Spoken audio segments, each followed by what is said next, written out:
తర్వాత ఎక్కడో కొంచెం నిద్ర లేచి నవ్వడం మొదలుపెట్టి ఈ సినిమాతోటి నాలో ఉన్న హాస్య గ్రంథులు మళ్ళీ తిరిగి హాస్యం తారాస్థాయికి వెళ్తుందని ఆశిస్తున్నాను.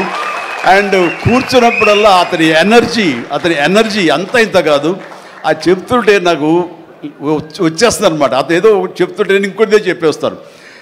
అట్లా ఇద్దరం ఒకళ్ళు కంట్రిబ్యూట్ చేసుకుంటూ ఇలాంటి యంగ్ డైరెక్టర్ దగ్గర చేయటం మూలంగా నన్ను నేను మళ్ళీ కొత్తగా ఆవిష్కరించుకున్నట్లు ఉంటుంది. అండ్ నేను అన్నాను, మనది వైన్ ఓల్డ్ వైనే, బట్ న్యూ బాటిల్ అది నువ్వు కాబట్టి మన కాంబినేషన్ డెఫినెట్గా మళ్ళీ కొడతామంటూ సందేహం లేదు, నాకు ఏ డౌట్ లేదు, ఖచ్చితంగా కొడతాం. అండ్ ఖచ్చితంగా ఉంటాడు. అండ్ చాలా సంతోషం. ఎవరో చెప్తున్నారు ఉంటారు సార్, ఖచ్చితంగా చైల్డ్ క్యారెక్టర్ ఏంటి?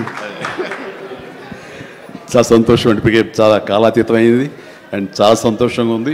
అండ్ మరొకసారి యూనిట్ సభ్యులు ప్రతి ఒక్కరికి నాగాశ్విన్ ఇప్పుడే అంటున్నాం. నాగాశ్విన్ అన్నాడు, సార్ సినిమా ఎప్పుడు ఫినిష్ చేస్తావయ్యా అని.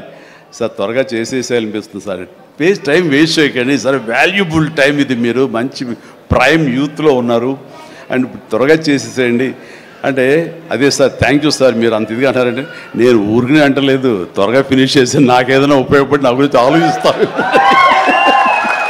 అని. అంటే ఇలాంటి యంగ్స్టర్స్ చేస్తే కనుక మనం కొత్త ఉత్సాహంగా ఉంటుంది, కొత్తగా మా ఎనర్జీ ఉంటుంది. ఆ ఎనర్జీతోటి మళ్ళీ ప్రేక్షకుల్ని అలరించే సినిమాలు రాగలిగితే కనుక వావ్, అంతగా నేను కావాల్సినే ఉంది. అంటే ఈ జన్మంతా ఇంకా